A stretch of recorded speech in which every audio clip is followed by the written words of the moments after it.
Hello friends. आज हम number system start कर रहे हैं एंड नंबर सिस्टम आपके हर एग्जाम में पूछा ही जाता है।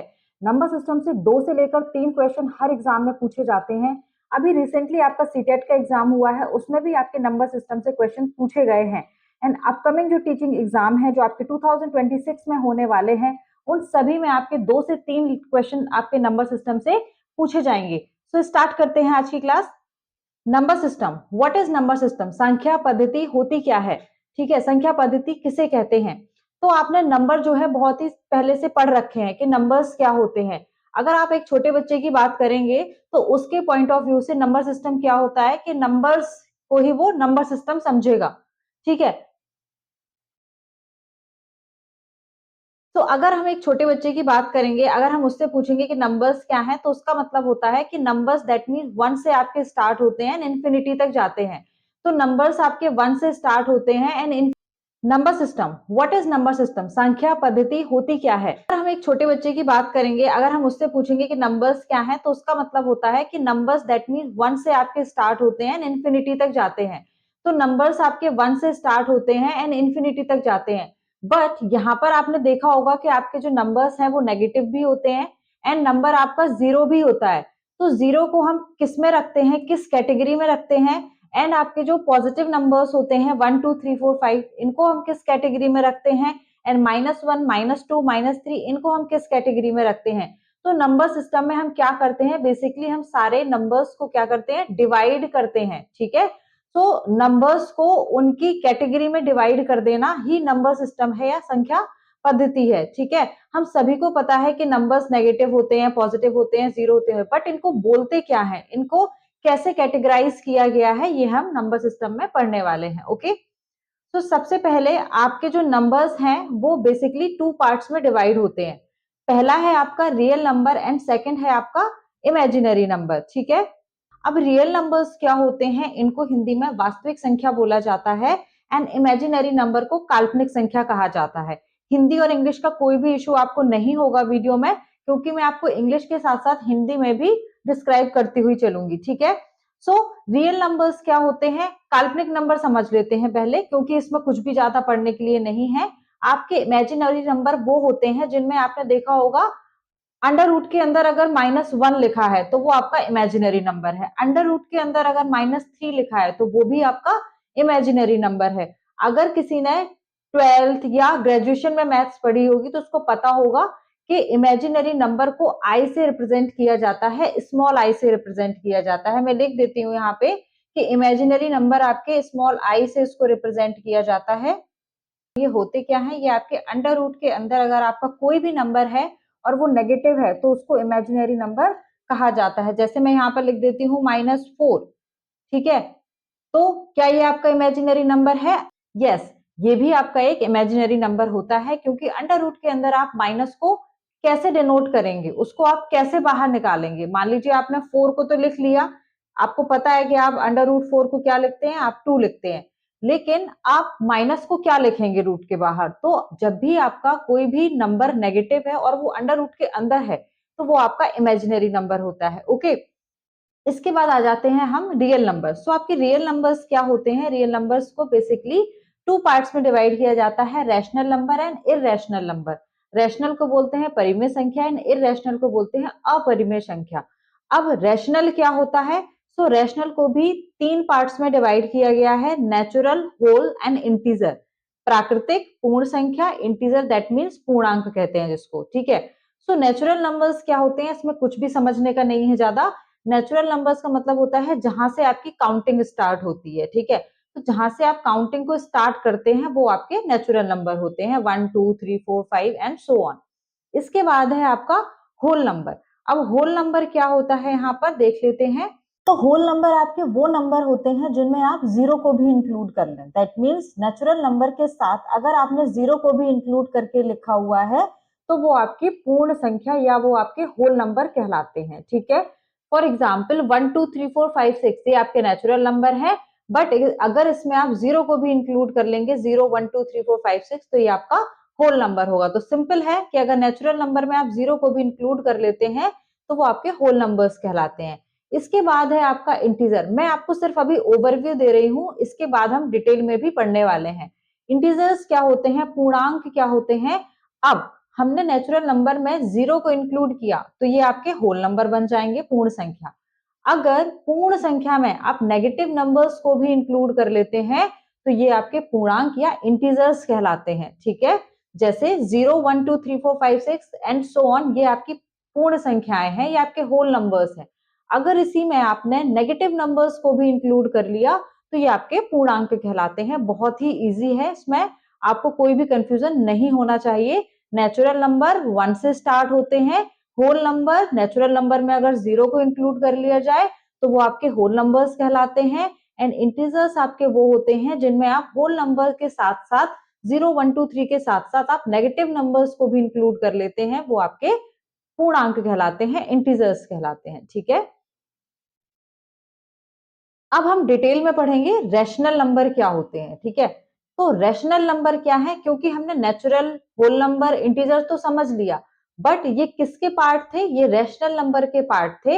एंड रैशनल नंबर होते क्या है, तो रैशनल नंबर सभी ने पढ़ा होगा कि रैशनल नंबर उन नंबर्स को कहते हैं जिनको आप अंश अपॉन हर के रूप में लिख सकते हो, जिनको आप p अपॉन q के फॉर्म में डिनोट करते हो, उनको आप क्या बोलते हो, रैशनल नंबर या परिमेय संख्या कहते हैं, ठीक है।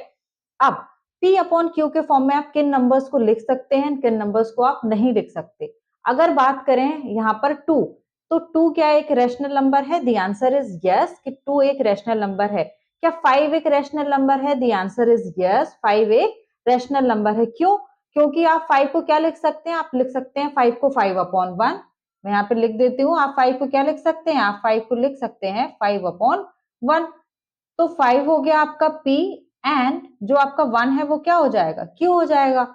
पर कि क्या 5 अपॉन 0 एक परिमेय संख्या होगी, आप बोलेंगे नहीं, 5 अपॉन 0 एक परिमेय संख्या नहीं होगी, क्योंकि एक कंडीशन होती है, वो मैं आपको बता रही हूँ कि कंडीशन क्या है। p अपॉन q के फॉर्म में तो लिख सकते हैं, लेकिन q is not equal to 0।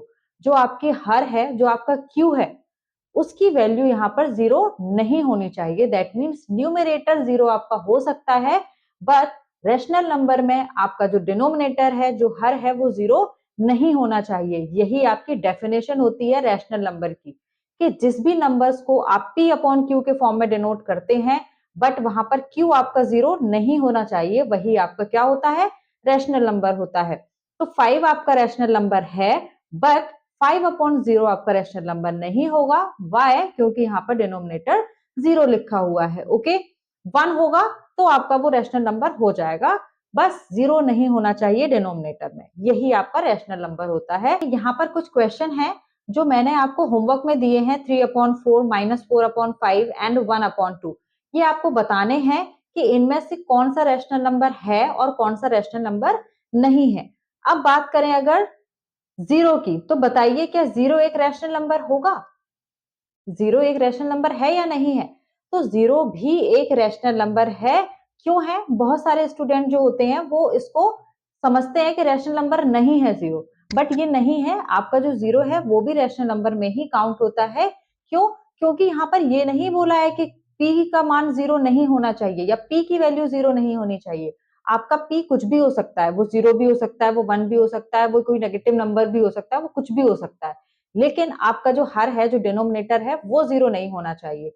तो 0 आपका एक रैशनल नंबर है, क्योंकि आप 0 को क्या लिख सकते हैं, आप 0 को लिख सकते हैं 0 अपॉन 1। आप 0 को क्या लिखेंगे, आप 0 को लिखेंगे 0 अपॉन 1।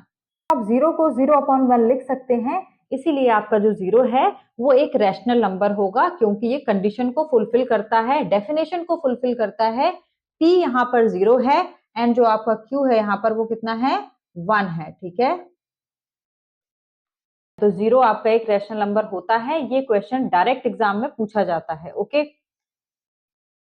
इसके बाद मैंने कुछ एग्जाम्पल यहाँ पे करवाए हुए हैं। ये देखिए, 5 अपॉन 0 हमने डिस्कस कर लिया था। 0 अपॉन 5 क्या ये एक परिमेय संख्या होगी, तो द आंसर इज यस, क्योंकि यहाँ पर p की वैल्यू 0 है एंड q की वैल्यू 5 है। q आपका 0 नहीं है, इसलिए ये 0 अपॉन 5 जो है एक परिमेय संख्या होगी, क्योंकि 0 अपॉन 5 आपका क्या होता है, 0 ही होगा, एंड 0 आपका एक परिमेय नंबर होता है, रैशनल नंबर होता है, ठीक है।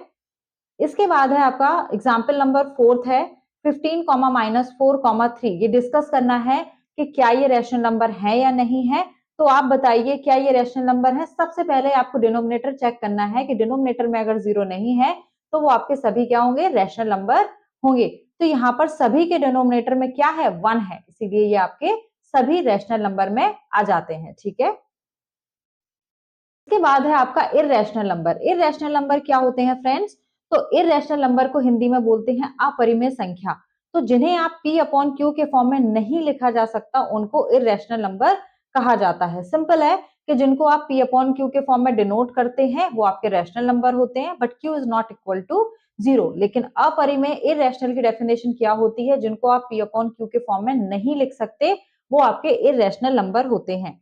सो फॉर एग्जाम्पल √5 एक इरेशनल नंबर है या नहीं? तो आप बताइए कि √5 एक इरेशनल नंबर है। The answer is yes. √5 जितने भी रूट के आपके नंबर होंगे, अंडर रूट जिन पर लगा होगा और जिनका आप स्क्वायर रूट नहीं निकाल सकते, वो सभी आपके अपरिमेय संख्या में आते हैं, इरेशनल नंबर होते हैं। लेकिन जिन भी नंबर्स का आप स्क्वायर रूट निकाल सकते हैं, फॉर एग्जाम्पल √9, √4, इनका आपको पता है कि ये परफेक्ट स्क्वायर नंबर है और इनका जो अंडर रूट है वो कितना होता है, √9 की वैल्यू होती है आपकी 3, √4 की वैल्यू होती है 2। तो जिनको आप रूट के बाहर निकाल सकते हैं, जो आपके परफेक्ट स्क्वायर नंबर होते हैं, वो आपके इरेशनल नंबर में नहीं आते, वो आपके रैशनल हो जाते हैं। बट जो भी नंबर्स जिनका भी परफेक्ट स्क्वायर नहीं होता है, जो अंडर रूट के अंदर हैं और उनका आप स्क्वायर रूट नहीं निकाल सकते, वो आपके क्या होते हैं, इरेशनल नंबर होते हैं। सिंपल, ठीक है, इसमें किसी को कोई भी डाउट नहीं होना चाहिए फ्रेंड्स। तो √9 और 3, √9 को हम क्या लिखेंगे, 3 लिखेंगे। जब आप स्क्वायर रूट निकालते हैं तो 3 आएगा और 3 क्या होती है, एक आपकी परिमेय संख्या होगी, वो डेफिनेशन को फुलफिल करती है। P की वैल्यू 3 है, Q की वैल्यू 1 है, तो ये आपकी एक परिमेय संख्या होगी, ये आपका एक रैशनल नंबर है। इररेशनल नंबर आपके कौन से होते हैं, मैं फिर से बता देती हूँ। इररेशनल नंबर आपके वो नंबर्स होते हैं जिनको आप क्या करेंगे, P अपॉन Q के फॉर्म में नहीं लिख सकते, और स्पेशली जिनमें अंडर रूट लगा हो और वो एक परफेक्ट स्क्वायर नंबर ना हो, जिसका आप स्क्वायर रूट नहीं निकाल सकते, और वो अंडर रूट के अंदर जो नंबर है वो आपके क्या कहलाते हैं, सभी अंडर रूट वाले जो नंबर होते हैं जो परफेक्ट स्क्वायर नहीं होते हैं उनको आप इररेशनल नंबर कहते हैं। ठीक है, √7, क्या √7 एक रैशनल नंबर है या इररेशनल नंबर है? तो √7 आपका क्या होगा, √7 आपका एक इररेशनल नंबर होगा, क्योंकि आपको पता है कि 7 एक परफेक्ट स्क्वायर नंबर नहीं है, √7 को आप सॉल्व नहीं कर सकते, इसीलिए आपका जो √7 है वो इररेशनल नंबर में आता है। इंपॉर्टेंट है यहाँ पर अंडर रूट का साइन नहीं होना चाहिए। ठीक है, अगर आप उसको सॉल्व करके भी लिख रहे हैं और अंडर रूट अगर आपका चला जाता है तो वो आपका परिमेय नंबर होगा, रैशनल नंबर होगा। लेकिन अगर अंडर रूट साइन नहीं जाता है, नहीं हटता है, तो वो आपका क्या होगा, एक इररेशनल नंबर होगा। ठीक है, यहाँ पर लिखा हुआ है √16। आप बताइए √16 को क्या आप रूट हटाकर लिख सकते हैं? बिल्कुल लिख सकते हैं। 16 एक परफेक्ट स्क्वायर नंबर है और इसका स्क्वायर रूट जो है वो 4 होता है, तो इसका जो अंडर रूट का साइन है वो बिल्कुल एलिमिनेट हो जाएगा, एंड √16 आपका क्या आएगा, 4 आएगा, एंड 4 को आप लिख सकते हैं 4/1। P की वैल्यू आपकी 4 हो जाएगी, Q की वैल्यू 1 हो जाएगी। दैट मीन्स आपका जो √16 है, दैट मीन्स जो आपका 4 है वो एक रैशनल नंबर होता है। ठीक है, इंपॉर्टेंट पॉइंट क्या है यहाँ पर, जो आपका पाई है, आप सभी ने सुना होगा पाई, पाई की वैल्यू होती है 22/7, बट दोनों में डिफरेंस है, ये दोनों अलग अलग हैं। अगर पूछा जाए एग्जाम में कि पाई क्या है, तो पाई एक अपरिमेय संख्या होती है, पाई एक इरेशनल नंबर होता है। बट अगर पेपर में पूछा जाए 22/7 क्या है, तो 22/7 आप देख सकते हैं कि पे की वैल्यू जो है वो 22 है एंड क्यू की वैल्यू आपकी 7 है। तो आपका जो 22/7 है वो एक रैशनल नंबर है, एक परिमेय संख्या है, लेकिन जो पाई है वो आपका इररेशनल नंबर है। तो आपको ये एग्जाम में याद रखना है, यहाँ पर ये नहीं सोचना है कि पाई की वैल्यू 22/7 होती है तो हम इसको क्या कर सकते हैं, रैशनल नंबर में काउंट करेंगे, नहीं, पाई आपका इररेशनल नंबर होता है एंड जो 22/7 है वो आपका रैशनल नंबर होता है। ये क्वेश्चन भी एग्जाम में कई बार पूछा गया है, तो ये आपसे पूछा जा सकता है सीटेट या किसी भी अदर टीचिंग एग्जाम में। तो फ्रेंड्स, ये थी हमारी आज की क्लास। बताइए कि आपको आज की क्लास कैसी लगी। अगर आपका क्लास में कोई भी डाउट है तो आप कमेंट बॉक्स में अपना डाउट मुझे लिख सकते हैं, फीडबैक अपना शेयर कर सकते हैं, एंड वीडियो अगर इन्फॉर्मेटिव लगी हो तो अपने फ्रेंड्स के साथ शेयर करिए, वीडियो को लाइक जरूर करिए, एंड अगर अभी तक आपने चैनल को सब्सक्राइब नहीं किया है, आप चैनल पर नए हैं, तो प्लीज चैनल को सब्सक्राइब जरूर करिए, बेल आइकन जरूर प्रेस करिए, सो दैट कि आपको आने वाले वीडियोस के नोटिफिकेशंस भी टाइमली मिलते रहें। तब तक के लिए thank you, take care and bye bye. मिलते हैं नेक्स्ट वीडियो में।